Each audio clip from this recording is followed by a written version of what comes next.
تو پھر اس کا بھی جائزہ لے لیتے ہیں. جنوری 2013 کو ڈالر تھا 95 روپے کا اور جون 2013 میں ڈالر تھا 100 روپے کا. اور میاں صاحب دسمبر 2013 سال اختتام ہوا, آپ کی حکومت کے 6 مہینے 7 مہینے مکمل ہو گئے تھے اور میاں صاحب تب ڈالر تھا 106 روپے کا. پھر اس کے بعد میاں نواز شریف صاحب جو پوچھ رہے ہیں 2018 میں جب ان کی حکومت گئی ہے تو 2018 کی یکم کو ڈالر تھا 111 روپے کا, 104 روپے کا. میاں صاحب آپ جو بولتے ہیں آپ جھوٹ بولتے ہیں. پھر اس کے بعد جون 2018 120 روپے کا ڈالر تھا اور جب عمران خان کی حکومت جس وقت آئی 122 123 روپے کا ڈالر تھا. دسمبر 2018 140 روپے کا ڈالر ہوا. تو میاں صاحب یہ حقیقت ہے. پھر اس کے بعد میاں نواز شریف صاحب جو پوچھ رہے ہیں اس میں یہ بھی ہے کہ ہم نے معیشت ٹھیک کر دی تھی. میاں نواز شریف صاحب نے معیشت ٹھیک کر دی تھی. 2013 میں پیپلز پارٹی کی حکومت گئی, کرنٹ اکاؤنٹ خسارہ تھا 2.5 ارب ڈالر. 2018 میں نون لیگ کی حکومت گئی, کرنٹ اکاؤنٹ خسارہ تھا 20 ارب ڈالر, 19.89. 2013 کے اختتام پر برآمدات تھی 25 ارب ڈالر. اور میاں صاحب آپ نے پورے 5 سال حکومت نکال لی, آپ کی حکومت میں برآمدات 2 ارب ڈالر نیچے آ گئیں, پہلے 25 تھیں اب 23 ہو گئیں. تو میاں صاحب کیا آپ نے خاک ٹھیک کیا؟ ہم نے معیشت کو ٹھیک کیا تھا, کچھ ٹھیک نہیں کیا آپ لوگوں نے. آپ لوگ صرف ایک جھوٹ بولتے ہیں اور وہ جھوٹ یہ ہے کہ ہمارے 4 سال 2017 شاہد خاقان عباسی جو ہے وہ یوگانڈا کا وزیر اعظم تھا. تو میاں نواز شریف صاحب آپ کی حکومت جس طرح سے ناکام تھی اور اب بھی ناکام ہے, اور جس طرح سے آپ لوگوں نے عزت دی ہے بوٹ کو, اس کا نتیجہ ہے یاسمین راشد سے الیکشن ہارنے کے بعد جس طرح سے آپ بیٹھے ہوئے ہیں. خواجہ سعد رفیق نے کہا ہار مان لیں, رانا ثناء اللہ نے کہا ہار مان لیں, آپ کی جماعت کے لوگ تمام بڑے صافی بتاتے ہیں ایڈے فرق نال ہارے ہیں اسی. تو میاں صاحب ایڈے فرق نال تو اسی ہار گئے ہو, اب باتیں کر رہے ہیں آپ, وہ بھی اگست میں شدید گرمی اور حبس والے موسم میں مفلر پہن کے آپ بیٹھ جاتے ہیں اور اس کے بعد آپ کو لگتا ہے لوگ یہ باتیں سن لیں گے, پھر آپ پوچھتے ہیں میں اسی لیے تو پوچھتا ہوں مجھے کیوں نکالا. میاں نواز شریف صاحب آپ کو بتانا چاہیے کہ مجھے کیوں نکالا. ایک اور پہلے جب آپ باہر چلے گئے تھے ملک سے تب آپ کہتے تھے 18 ستمبر تک آپ کہتے تھے پچھلے سال کہ جرنیل, اور اب آپ پھر جو دوبارہ ججوں پر آ گئے. تو میاں صاحب آپ نے ڈیل کر لی ہے, اس لیے آپ کے ساتھ یہ ہو رہی ہے جو ہو رہی ہے. تھپڑ کا معاملہ میں آپ کے سامنے رکھ دوں, تھپڑ کا معاملہ کیا ہے. دیکھیے تھپڑ کا معاملہ یہ ہے کہ پاکستان مسلم لیگ نون کے ٹپیکل اکاؤنٹ, ایک صاحب ہوتے ہیں وہ طاہر مغل نام ہے ان کا غالباً, عظمہ بخاری صاحبہ کے پتہ نہیں سیکرٹری ہیں یا ان کے کوئی اسسٹنٹ ہیں, ان کے آگے پیچھے لیفٹ رائٹ آپ کو مسلسل نظر آتے ہیں وہ. تو طاہر مغل نے کہا کہ جی حماد اظہر کو علی امین گنڈاپور نے تھپڑ مار دیا. اب اور یہ بھی بات ہو گئی کہ جی تم چھپ کے بیٹھے ہو, تم پارٹی کیوں نہیں چلا رہے وغیرہ, اس طرح کی باتیں مسلم لیگ نون کے اور بھی بہت سے لوگوں نے سوشل میڈیا پر کی ہیں. 1-2 چینلز نے بھی کیٹیگری سی کیٹیگری ڈی کے, انہوں نے بھی اس طرح کی خبریں چلائیں کہ بہت بری تلخ کلامی ہو گئی. میں نے سیدھا خیبر پختونخوا حکومت میں اہم ترین ذمہ دار لوگوں سے بات کی اور میں نے ان سے پوچھا, میں نے کہا کیا ماجرا ہوا. انہوں نے کہا تلخ کلامی ہو جاتی ہے. گنڈاپور صاحب جس طرح کے جس مزاج کے آدمی ہیں وہ بڑے گرم دماغ کے آدمی ہیں, تو ان کی تلخ کلامی ہو جاتی ہے اور صرف حماد اظہر سے نہیں باقی لوگوں سے بھی ہو جاتی ہے. انہوں نے کہا یہ گنڈاپور صاحب کا مزاج ہے, ٹھیک ہے ہو جاتی ان کی. حماد اظہر بھی ینگ بلڈ, ان کی بھی ہو جاتی ہے, لیکن یہ تھپڑ والی بات بالکل غلط ہے. دونوں اچھے دوست ہیں, اچھے تعلقات ہیں, اور پارٹی کے بعض لوگوں کو تو اختلاف ہے کہ ہمیں احتجاجی مہم میں کہاں تک جانا ہے. حماد اظہر اور علی امین گنڈاپور اس معاملے میں ایک پیج پر ہیں کہ ہمیں احتجاج کے معاملے میں کہاں تک جانا ہے. تو انہوں نے کہا یہ باتیں غلط ہیں, یہ پی ایم ایل این کے لوگ پھیلا رہے ہیں.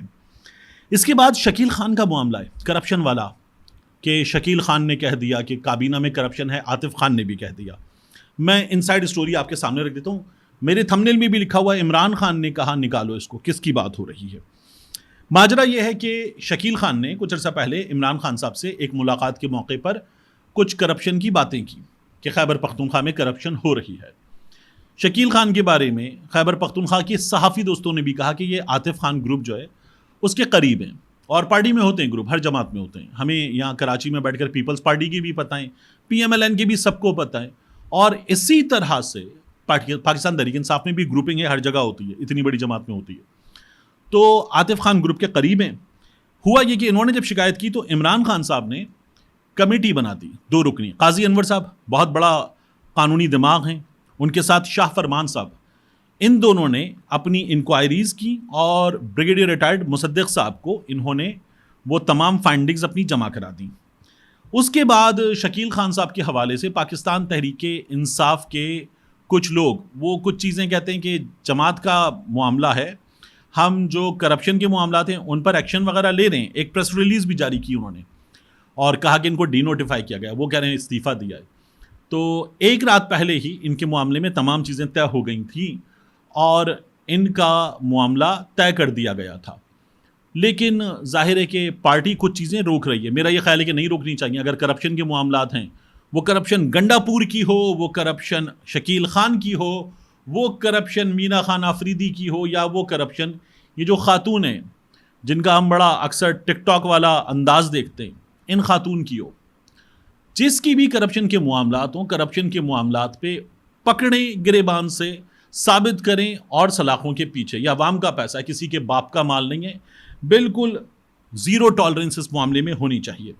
لیکن ان کے معاملے میں ہوا یہ کہ اندر کافی کچھ چل رہا تھا. عمران خان صاحب کو یہ چیزیں بتائی گئیں جیل کے اندر, اور صرف یہ نہیں ہوا کہ عمران خان صاحب کو یہ شکایت والے انداز میں ادھر کی شکایت ادھر کی شکایت پتہ چلی ہو, بلکہ فائنڈنگز بتائی گئی. عمران خان صاحب نے تب کہا ذمہ داروں کے سامنے, نکالو اس کو, کک ہم آؤٹ کے ورڈز عمران خان صاحب نے تب کہے. یہ میرے سورس کا دعویٰ ہے. اب ظاہر ہے میں کراچی میں بیٹھا ہوں تو میں مختلف لوگوں سے یہ معلومات حاصل کر سکتا ہوں, تو میرے سورس کا دعویٰ یہ ہے کہ عمران خان صاحب نے یہ ورڈز کہہ دیے تھے, کک ہم آؤٹ. تو یہ ہو گیا. اب اس کے بعد ایک چیز اور دیکھیے آپ, عمران خان صاحب کی بہنوں نے, علیمہ خان صاحبہ نے جو کہا کہ قاضی فائز صاحب خود کو الگ کریں, اور کچھ وقت رہ گیا ہے عمران خان صاحب کے ساتھ, ہماری جماعت کے ساتھ جو وہ ناانصافی کریں, اس کا سلسلہ بند کریں, اپنے آپ کو الگ کریں.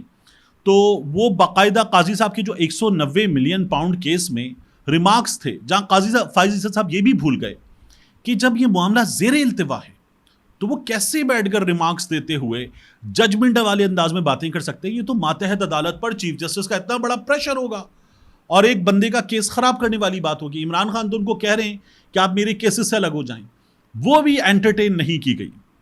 قاضی فائز عیسیٰ کی عدالت کی جانب سے عمران خان صاحب کی اس درخواست کو وصول ہی نہیں کیا گیا. ایک وہ ہوا, اور پھر اب پاکستان تحریک انصاف والے کہہ رہے ہیں کہ ہمارے لیے پھر سپریم کورٹ بند کر دی. لطیف کھوسا صاحب اتنے بڑے وکیل, اتنے عرصے سے وکالت کر رہے ہیں, وہ کہہ رہے ہیں مجھے اس پروفیشن میں 50 سال ہو رہے ہیں, میں نے کبھی نہیں دیکھا کہ درخواست سرے سے وصول ہی نہ کی جائے. یہ کہاں ہوتا ہے؟ یعنی درخواست لے لی جائے گی, درخواست مسترد ہوگی, درخواست منظور ہوگی, درخواست پہ اعتراض لگے گا, یہ 3 چیزیں ہوں گی. یہ کہ درخواست وصول ہی نہ کی جائے, یہ کہاں ہوگا؟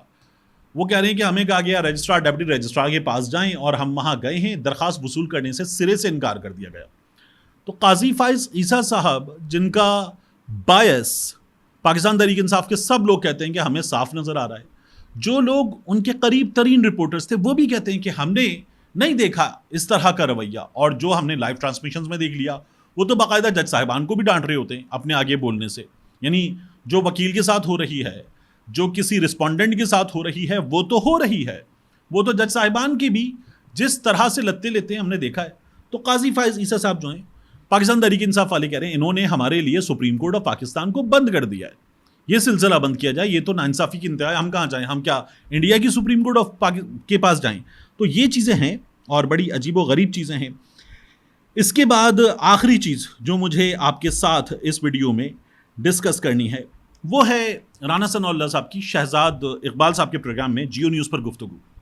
رانا ثناء اللہ صاحب کہنے لگے, یہ جو آرمی چیف کی تعیناتی کے حوالے سے مسلسل بات ہو رہی نا کہ جنرل باجوہ کی گارنٹی جنرل باجوہ کے سسر نے دی تھی, تو یہ کیسی تعیناتی ہے؟ یعنی وزیر اعظم کیا کر رہا ہے؟ اگر سفارش وہاں سے آ رہی ہے تو میاں صاحب کیا کر رہے تھے؟ یا پھر جنرل باجوہ کسی کو آرمی چیف لگوانا چاہتے تھے؟ یا پھر ملک احمد خان صاحب کے ذریعے لابنگ کی گئی, اس نے لابنگ وہاں کی, اس نے لابنگ وہاں کی, اس نے یہاں رابطہ کیا, جنرل فیض نے ویڈیو کال کر دی, آنسو بہائے, اپنی بیٹی کے سر پہ ہاتھ رکھا. تو یہ کس طرح کی لابنگ کر رہی ہے مسلم لیگ نون, کس طرح کی باتیں سن رہی ہے؟ تو یہ سوالات ہو رہے تھے. شہزاد اقبال صاحب بات کر رہے تھے, خواجہ آصف صاحب کی بات کا حوالہ بھی دے رہے تھے. تو رانا ثناء اللہ صاحب نے کہا کہ میں یہ سمجھتا ہوں کہ وہاں میرٹ چلتا ہے, اور انہوں نے کہا کہ آرمی چیف کی تعیناتی کا عمل ڈسکس نہ کریں. فوج کا اپنا ایک آرڈر ہے, اس میں اگر تھوڑا سا بھی کچھ اوپر نیچے بھی ہے تو بھی اس آرڈر کو ڈسکس نہ کریں, اس کمانڈ کو, جو فوج کی کمانڈ ہے اس کو ڈسکس نہ کریں, کیونکہ اس کمانڈ پر لوگ شہادت, جامع شہادت نوش کرتے ہیں, اپنی جان کا نذرانہ پیش کرتے ہیں. تو رانا صاحب یہ کمانڈ ڈسکس کرنے والی باتیں آپ جانیں، لیکن جامع شہادت نوش کرنے والے اس کمانڈ اور اس آرڈر پہ جامع شہادت نوش نہیں کرتے۔ وہ جو ہم نے بچپن سے ہماری تعلیم ہے نا کہ نبی کریم صلی اللہ علیہ وآلہ وسلم نے شہیدوں کا رتبہ کیا بتایا ہے، وہ جو بچپن سے ہماری تعلیم ہے نا کہ جو اللہ کی راہ میں مارے جائیں انہیں مردہ نہ کہو، وہ شہید ہیں، وہ زندہ ہیں، تم ان کا شعور نہیں رکھتے، یہ اس کا نتیجہ ہے۔ وہ جو ہم نے بچپن سے اپنی تعلیم میں پڑھا نا، جب تک نہ جلیں دیپ شہیدوں کے لہو سے، کہتے ہیں کہ جنت میں چراغاں نہیں ہوتا، یہ شہادت اس کا نتیجہ ہے۔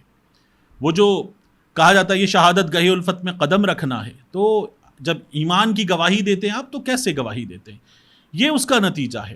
یہ جو آپ کہہ رہے ہیں کمانڈ، اس کمانڈ کا ظاہر ہے کہ ایک ڈسپلن ہے، لیکن جو جان دی جاتی ہے وہ جان تو شہادت کے مرتبے کے لیے، انبیاء علیہم السلام کے بعد جو مرتبہ ہے جنت میں، تو وہ ہماری بچپن سے تعلیم کا حصہ ہے۔ شوق شہادت بچپن سے تعلیم کا حصہ ہے۔ شہادت ہے مطلوب و مقصود مومن، نہ مال غنیمت نہ کشور کشائی۔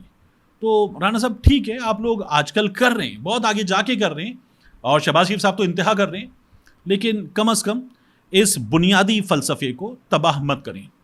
ملتے ہیں انشاءاللہ آپ سے اگلی ویڈیو میں۔